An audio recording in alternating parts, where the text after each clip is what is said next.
August 19th, 1987. A lone gunman, Michael Ryan, took to the streets of Hungerford in Berkshire with an armoury of weapons. In the space of 1 hour, he fired over 119 shots, killing 16 people and injuring a further 15. That one man's actions changed the lives of the people at the centre of the killing spree. His devastation to their lives took less than an hour and stayed with them for a lifetime. It was a crime that changed Britain.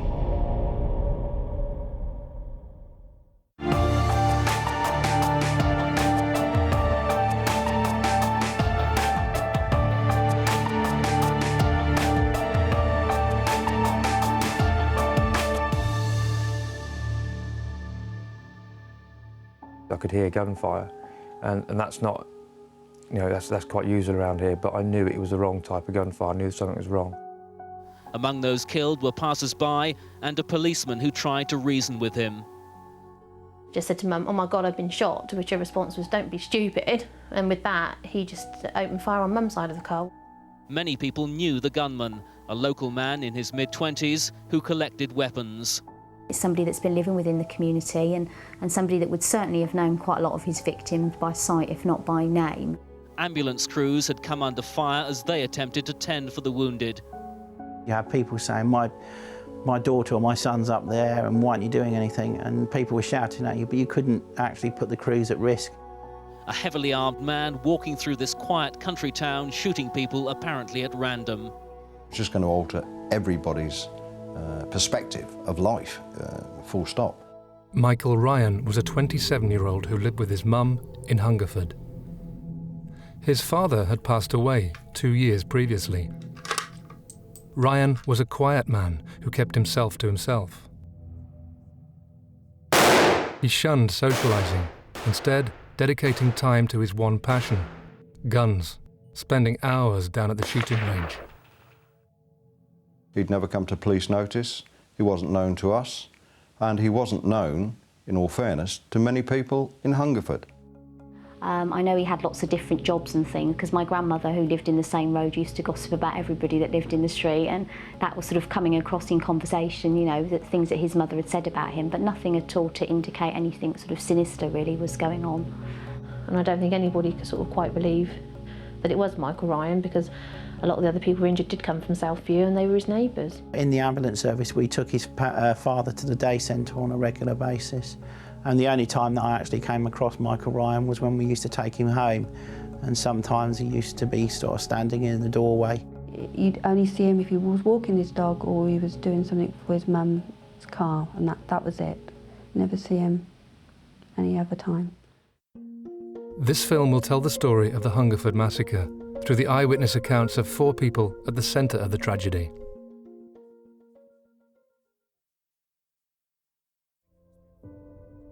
Alison Chapman was a 16-year-old living in the next road up from Michael Ryan.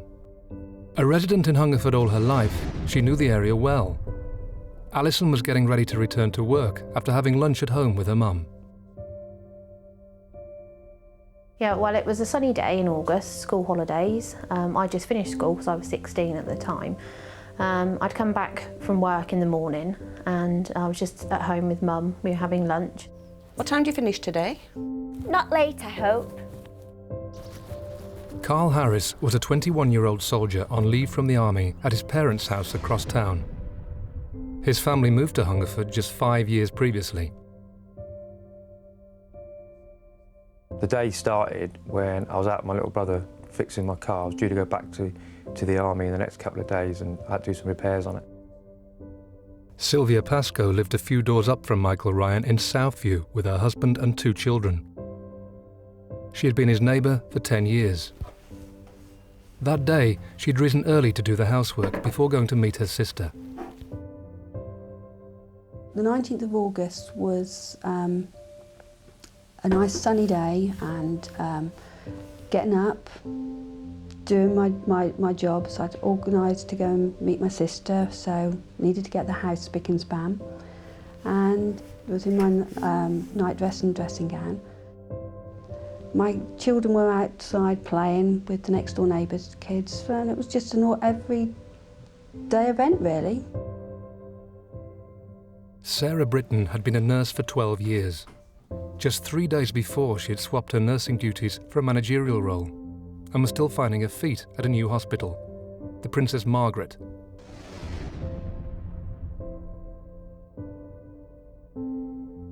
I'd been employed as a service manager for the medical wards, and on getting up, I put on an outfit because I was still obviously out trying to impress, and I had a really busy day. The programme was sort of preset for me, and I remember, I think, just grabbing a sandwich for lunch. As the residents of Hungerford settle into their daily business, police in the adjoining town of Newbury are getting confused reports of an attempted armed robbery at a petrol station down the road.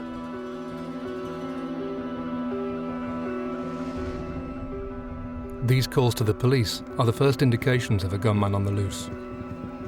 In Savernake Forest, 10 miles from Hungerford, Michael Ryan marches Sue Godfrey away from her small children and shoots her 13 times. He has just claimed his first victim. He then drives to the petrol station en route to Hungerford, firing at an attendant. And now he's heading straight towards Alison Chapman and her mum. Michael Ryan has returned to Southview and set the family home on fire with the petrol he has just bought. When he returns to his car and it fails to start, he reaches breaking point. He shoots his dog. Then turns the gun on his neighbours, killing Roland and Sheila Mason and injuring Marjorie Jackson and Lisa Mildenhall.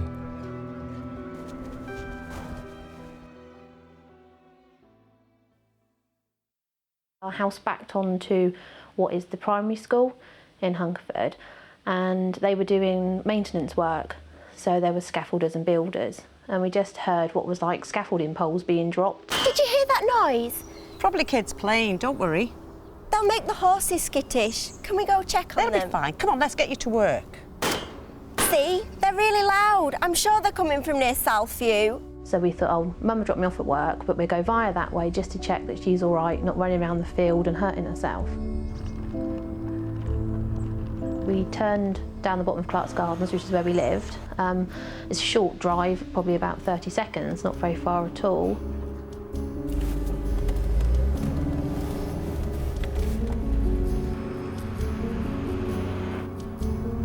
As Alison and her mum head towards Southview, over at the hospital, Sarah Britton is receiving sketchy reports of a serious incident unfolding in Hungerford. The gentleman that came in was the Deputy Unit General Manager. He stood in the doorway. He certainly had an air about him, sort of, that he needed my attention fairly quickly, and that he just generally stated that we were going together around to the A&E department, and he was out of the door virtually as he sort of finished that sentence. The major incident plan had been activated. Doctors, nurses, could I have your attention, please? It wasn't until we were actually in the department that he briefed all the staff to say that there had been an incident at Hungerford. Meanwhile, a concerned Alison and her mum are almost at Southview. Because I was working in a sandwich packing company, it was a summer holiday job, I'd learnt to pack tuna and onion sandwiches, and we'd had them for lunch, and we were talking about that. In front of us was a police car which was parked on the right-hand side. It was parked half up the bank, so it just looked like it had parked there out the way for passing traffic. In front of the car, our car, Michael Ryan was stood with the gun across his chest. He was in camouflage from head to toe. He just glanced towards the car, and then before me and Mum could really say an awful lot to each other, he just opened fire on the car.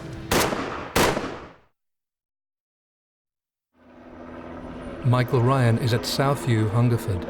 He has sparked a police emergency after shooting dead a woman in Savernake Forest and attempting to murder a cashier at a petrol station. 2 neighbours have now also been shot dead as he walks up the street and fires at Ken Clements, walking his dog near the common, and PC Roger Brereton, the first police officer to attend the scene. He has now killed 5 people and injured 2 more. Alison Chapman and her mum have come to investigate the noises, mistaking the gunshots for scaffolding poles being dropped. What's the police car doing there? What's going on? He's gonna shoot us! He was holding a gun across his chest. He was very stubbly, sort of unshaven, and he just looked really like, I don't know what the word was, not sort of brain dead, that's a bit exaggeration, but just really not quite there. He opened fire my side first.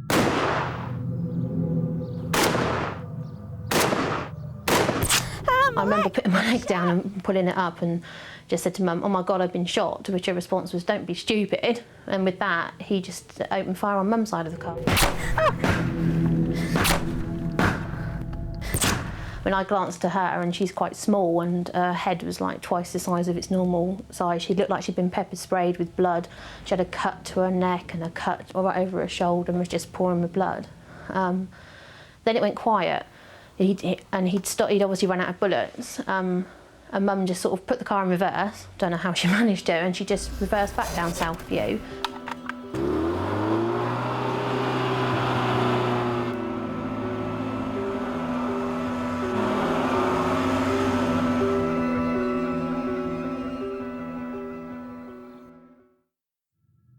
Across town, 21-year-old soldier Carl Harris has immediately been alerted by the noise. As a lance corporal in the army, he is all too aware of the distinct sound of firearms. What was that? Sounded like gunshots, proper gunshots. I'm gonna go and take a look. I had to go and get a part from a shop down in town. Just before I left, I could hear gunfire, and that's not, you know, that's quite usual around here. But I knew it was the wrong type of gunfire. I knew something was wrong, and I headed off down into the high street basically to see what was going on. And as I walked down the hill into the high street, somebody said that there was somebody out and they were shooting people. It's now 1:20 p.m. and Carl, concerned that the gunshots are something sinister, hurries towards the high street to investigate.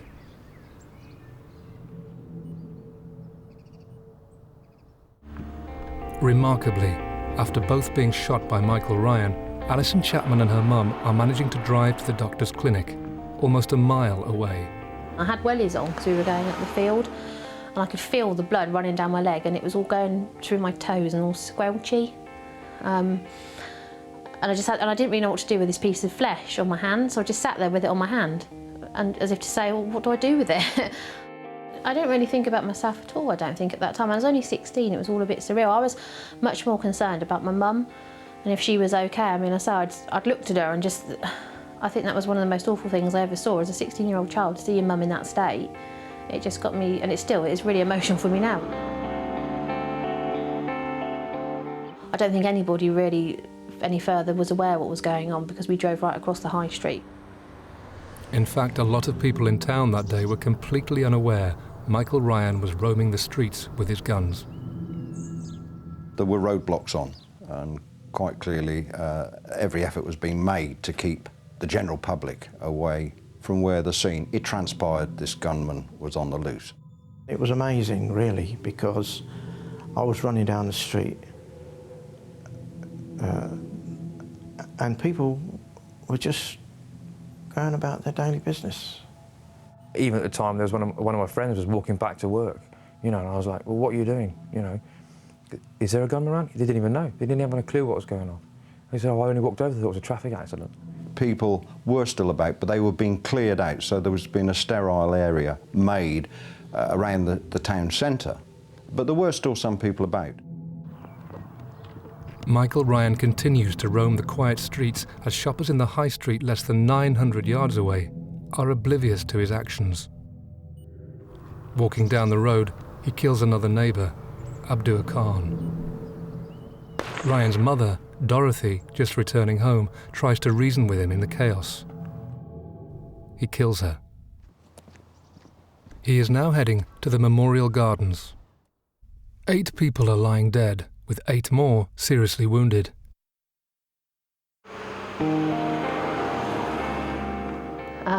As we turned down into the croft, Mum said, where shall I park the car?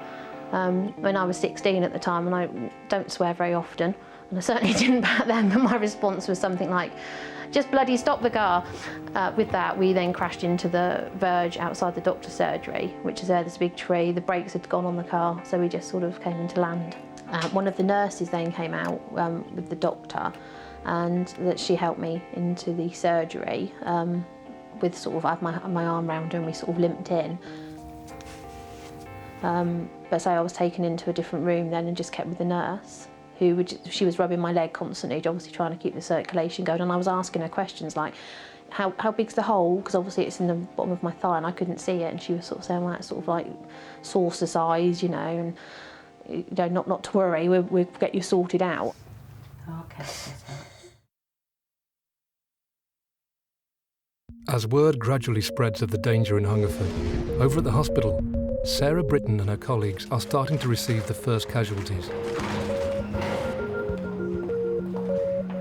I very quickly gave a brief summary of my sort of immediate sort of past experience so that my colleagues had some idea of what my level of professional sort of capability and skills were at that time. The exit wound is always much larger than the entry wound, so when you're assessing your patients you need to look for a large exit wound. If there's anything By then, the first ambulance, you could hear the ambulance actually approaching the hospital. Doors were opening, more people were coming into the department, remembering that we were having to get patients who were already in the department out and clearing cubicles, etc. There wasn't time to think, it was just automatic mode and get on with the job.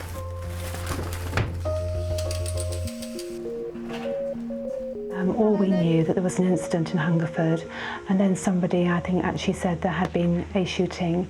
But I think we probably all thought at that stage that it was just one or two. Nobody had any understanding of the number of casualties that were about to come through the door. As Sarah is tending to the patients, Alison and her mum are rushed to the Princess Margaret Hospital. Her mum has lost a lot of blood, and doctors are about to discover the severity of Alison's injuries. I was taken out on a stretcher, and I was taken actually and just examined and had some x-rays. They just had a quick look and they actually stitched me up, put me in the side room and said that I could go home. As Alison tries to cope with her injuries, her family are desperately trying to find out what has happened. First I knew was my dad called, and he was terribly upset, and never really heard my dad upset particularly, and said that my sister and mum had been in a car accident. And I sort of realised straight away that he wasn't sort of coming forward with what was necessarily the whole story. I remember it being chaotic when we got down there. I remember being dropped off at the front of the hospital and trying to go into reception and find out what was happening. Don't worry. I think the first person that came in and told me anything was Dad, before any of the doctors turned up, and I just remember him breaking down and being really, really absolutely floored, and never seeing him like that, and then realising that it was a lot worse than I'd imagined, really. Meanwhile, back in Hungerford, Ryan remains unchallenged as the police hunt continues.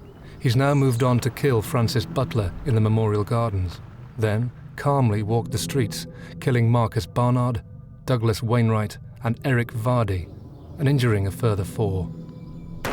The death toll is now 12, with 12 severely injured.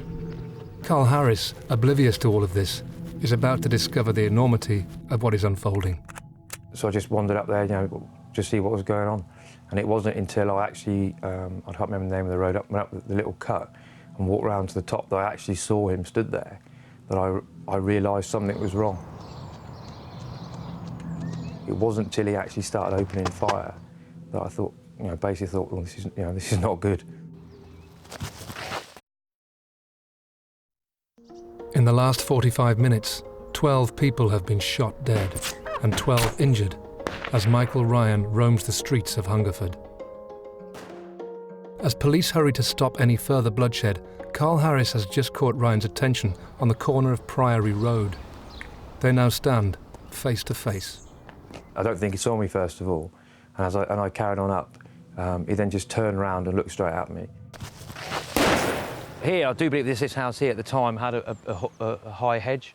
I don't remember it, but I found myself in the garden, but somebody afterwards told me that I'd actually dived through the hedge and just waiting there. I could hear gunshots, but I didn't know whether I was hit. What's it like to be hit?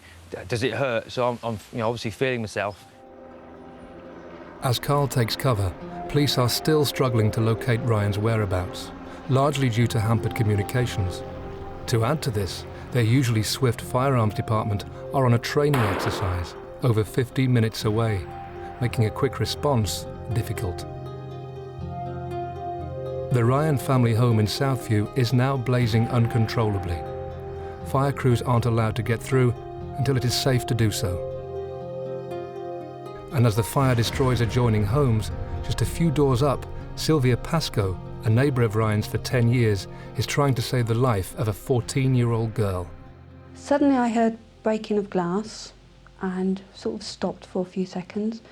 My son came running in to get me because I'm in St John's ambulance, so his first port of call was, "I'll get Mum."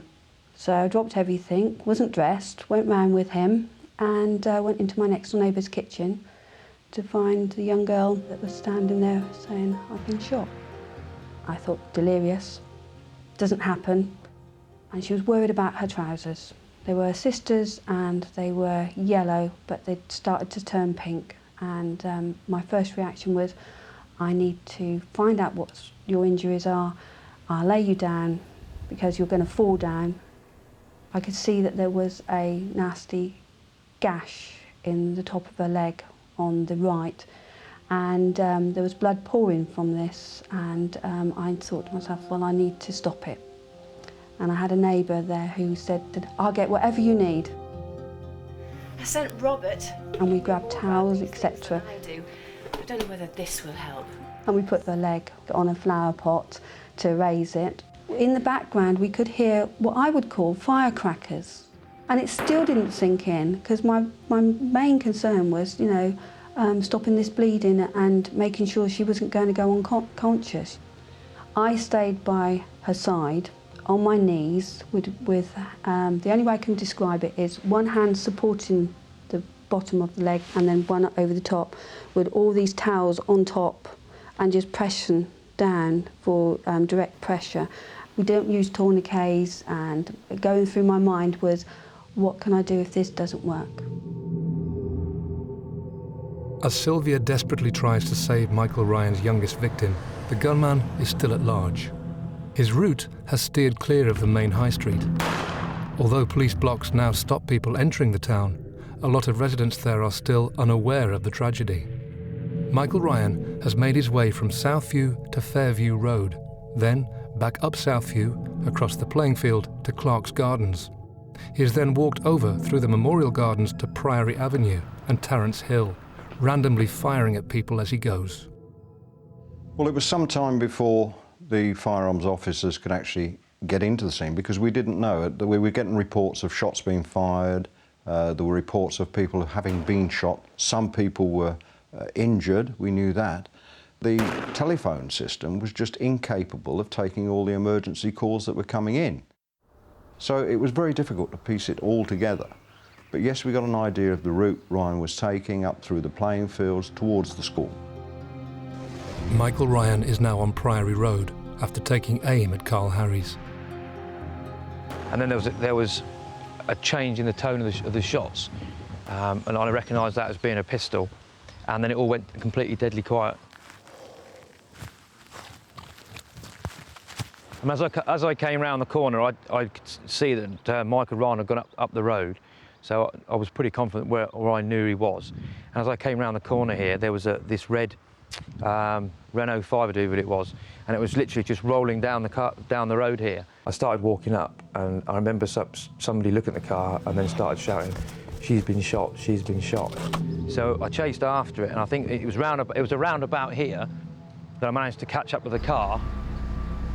As I pulled her up and got the door open, somebody appeared, and I assumed at the time he came from one of these houses here. He said to me at the time that he was a off-duty ambulanceman, and he gave me a hand to carry her, and we carried her across to the grass. I do believe it was just here, and the ambulance came, and they basically took the girl away.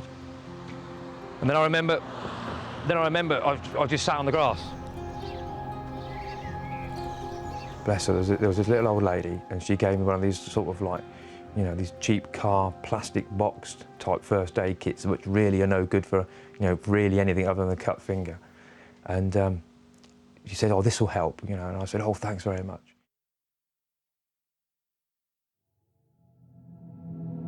As Ryan kills his 13th victim, 22-year-old Sandra Hill, this is now the biggest single massacre in the UK.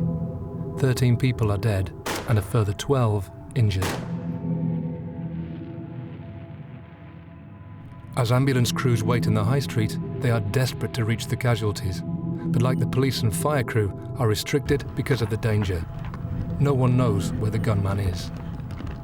In the initial stages, one of our ambulances was shot at, and luckily the crew did get away, and we didn't want the same thing to happen again. It was immense pressure because you have people saying, my daughter or my son's up there and why aren't you doing anything? And people were shouting at you, but you couldn't actually put the crews at risk. You had the crews, in any of our jobs that we do, we have to put the crews' safety first. Despite the potential risk, brave paramedics are gradually getting to the victims. Then making the journey to the hospital where Sarah Britton is trying to cope with the rising number of casualties. There seemed to be more and more people coming sort of every time I sort of, looked up again around the sort of main departments. And I think at that stage I was just looking, where is the drugs cupboard? Where is, where are the bandages kept? Where do I find equipment? I was literally just sort of being another nurse, if you like, a member of the team, an additional pair of hands. You expect sort of perhaps one or two, but when you start getting into double figures, I remember thinking, when is it going to stop? Back in Hungerford, as Michael Ryan makes his way up Priory Road, police are calling in more backup, and ambulance crews are anxiously waiting for clearance.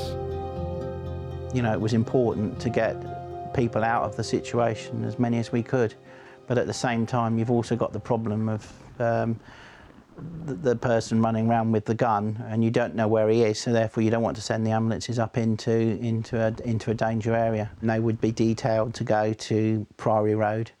Another one would be detailed to go to Tarrants Hill. And it was sort of one ambulance to one section, as it were.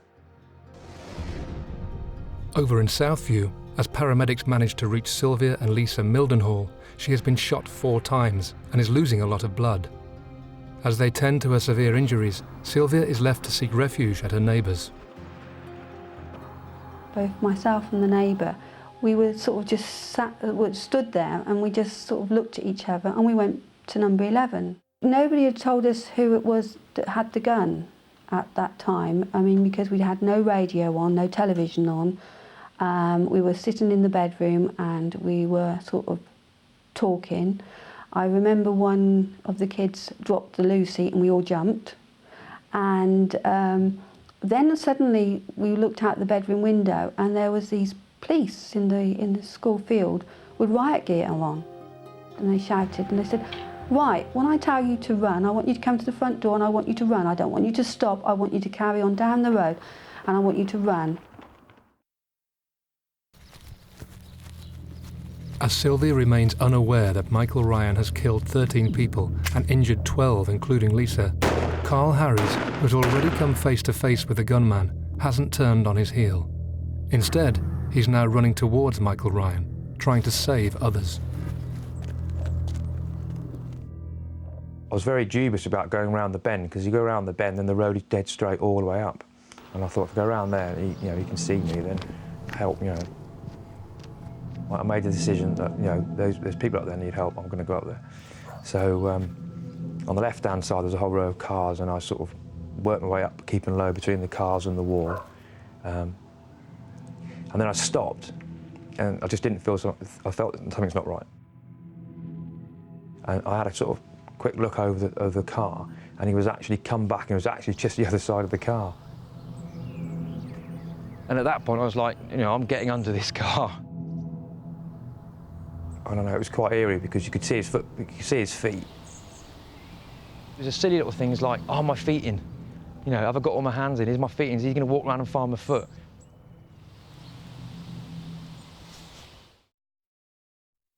Michael Ryan is roaming the streets of his hometown, killing at random.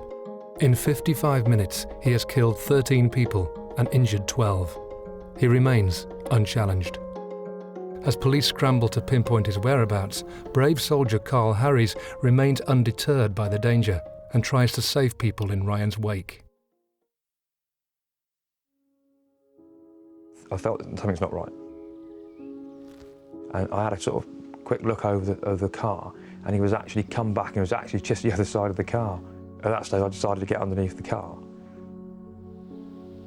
I don't know, it was quite eerie because you could see his foot, you could see his feet, you know, and he would walk, stop, walk back again, and then he walked off. All I could hear was a woman screaming, absolutely screaming her head off. And at the time I was thinking, that's good, because if she's screaming, she's alive. And I remember being crouched down, I remember looking up and I could see the car. I remember sprinting across to here, and I think the car that had been crashed was round about where the bins are now. So I literally stayed down, and then made my way up towards the cars. When I got to the car, I realised that a shot had gone through the windscreen. And I later found out that they'd been actually driving down the road where he'd fired at them. And it was the driver that had been hit.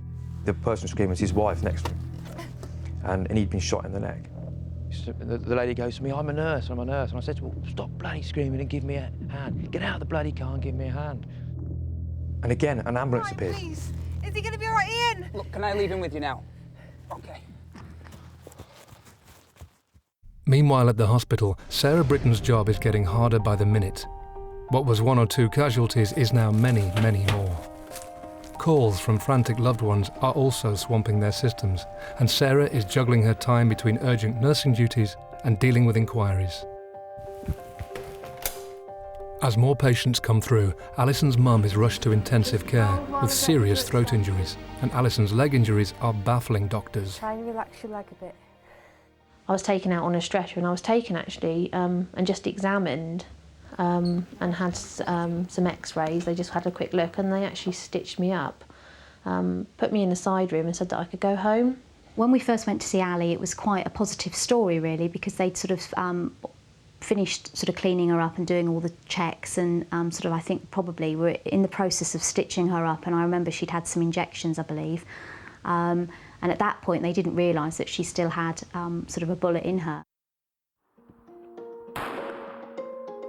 By now, the urgency to contain Michael Ryan is immense. A police speaker system is warning residents from the helicopter above. Firearms officers are now being briefed and sightings are still being reported. But Michael Ryan remains at large. He is on Priory Road after entering the house of Victor and Myrtle Gibbs and shooting them in their kitchen. He then walks next door, shooting Michael Jennings, and across the road, firing at Myra Gita through a front window. 16 people now lie dead and 14 injured. Carl Harries has been chasing Ryan for the past 40 minutes and is still risking his life to try and save the gunman's victims. This lad came out from about 2 houses away and he goes, my girlfriend's been shot. He took me upstairs, and in the front room on the big bed, the girl was lying there, and she had the fashion of the day, the tight jeans and that lot, and you could see an entry wound and a leg. We carried her down the stairs and sat her down and said, in the back room, so let's go to the back of the house, so if anything happens, you can't be seen. Somebody said to me, oh, someone's been shot in that house. And I thought, oh, God, blimey. And here, where this new fence is, there was like fir tree type fence hedge, and I literally went up to the front door, banged on the door, couldn't hear anything. Hello. Lifted the letterbox, and one of those letterboxes has got a flap on the inside as well. So I was lifting up, and as I looked in, I could see a guy sat on the stairs. So I started shouting at him, "You all right? You all right? Talk to me, because I've got to get in." And he then sort of brought his head up and looked. He says, "Yeah, I'm okay." I said, "What's happened to you?" Because I've been shot in the leg. My neighbours. I said, "Well, I need to get in and see you." And I said, "Watch out, I'll kick the door in." He goes, No, I can make it." And I remember him dragging himself across the floor and leaning up and opening the door. Got in there, picked him up, moved him back to the stairs. And again, he'd been shot in the leg. He shouted back to me and he said, "Can you check my neighbours?" something's happened there. I sort of tunnelled through the hedge and got to the house next door, and I knew it was going to be bad straight away because it had a whole glass front door and all the glass was shot out. As Carl rushes to another house, Alison's condition alarmingly deteriorates. I then had a policeman come in, he wanted to take some statements. He was talking to me quite normally, and he looked down and he just went really pale, and I thought, what's he looking at? He looked down and all the stitches had come apart and my leg was just pouring blood. And it was almost when they were getting ready to move her to a ward away from the intensive care unit, because obviously other people were coming in that were in a worse state really, that she collapsed, and then they realised that there was something that was still sort of not very right with her.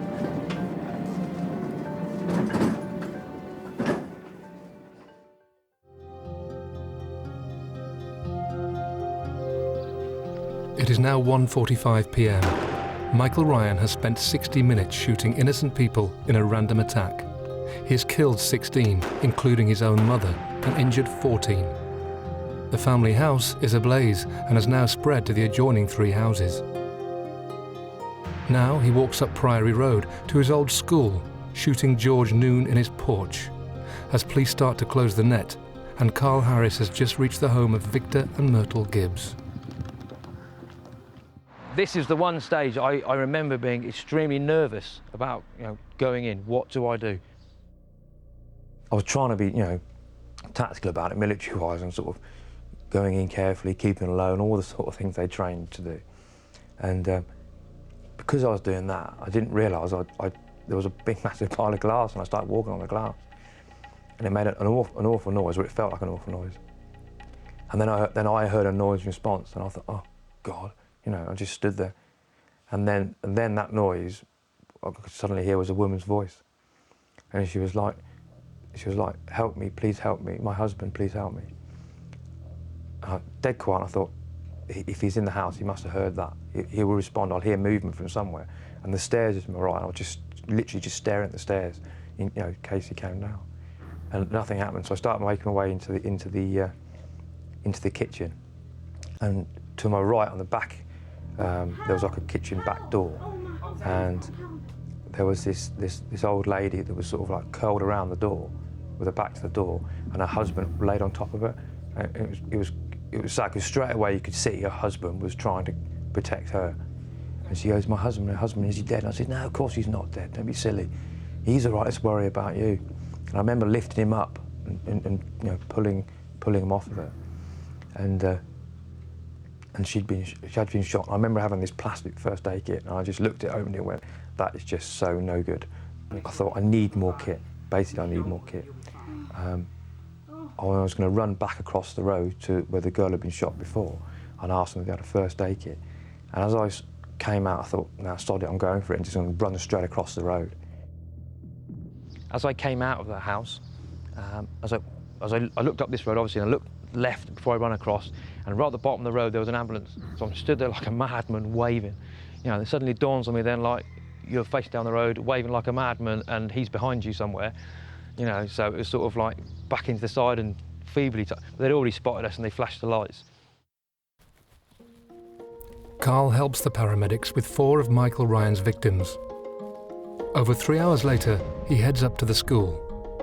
It is now 5:26 p.m.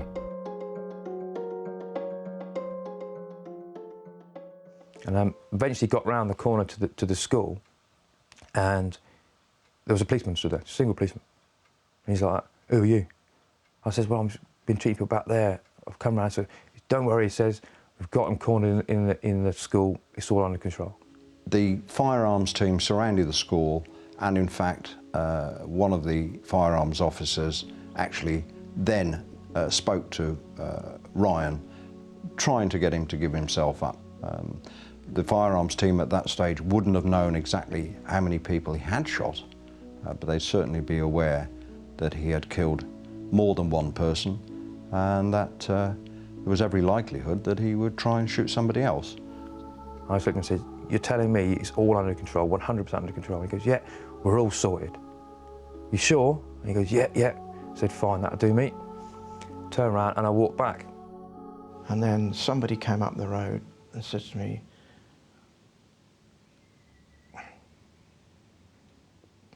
sorry. Cars in the high street is all covered in blood.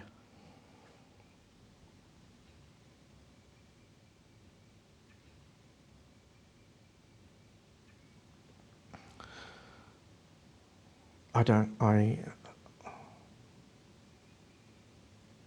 thought perhaps he's just wounded, or perhaps I can get there and save him. As dusk settles on Hungerford, the gunfire has ceased. Carl Harries is now safely with his father. Sylvia Pascoe is in the shelter of an old people's home after being ordered to run down Southview by police. Hello, A&E. Sarah Britton is being inundated at the hospital. Doctors are prepping for surgery after discovering a bullet lodged in Alison's back. And Michael Ryan is surrounded by police at his old secondary school. You are surrounded by armed police.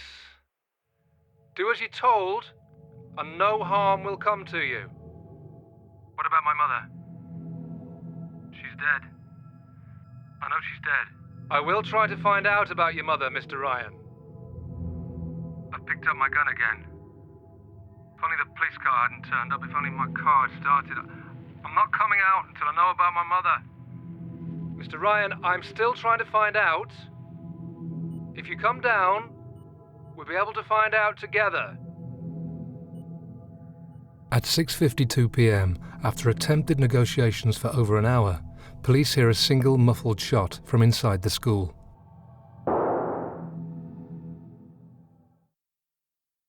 At 8:10 p.m, just over an hour later, they enter to find Michael Ryan dead in classroom 6. The Hungerford Massacre on the 19th of August 1987 will never be forgotten, but for the brave victims, residents and emergency services, they have tried hard to rebuild their lives. Sarah Britton went on to work as a service manager and is still in the health profession. And there have been other incidents called. Some of them have probably not come to anything, others have. I'm very happy to report that of the incidents I've been involved in, none of them have been related to guns. Sylvia Pascoe still lives in Southview and works with the St John's ambulance.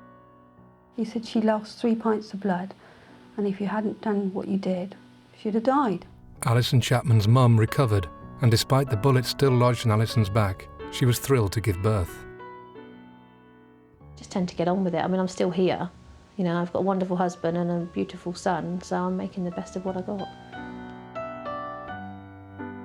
Carl Harries is now a captain in the British Army. He received a commendation for his bravery. He handed me a letter and he said, "This is from Buckingham Palace." And you know, I sat there and opened it up and he goes, "What's it say?" He goes, "What's it say?" And I said, "Oh, I've been told that I'm going on the honours list and I'm getting a Queen's Commendation for bravery." But I was determined that one person was not going to stop me living in a house that I loved, in a neighbourhood that I loved. Michael Ryan took just 1 hour to leave a trail of devastation that tragic day.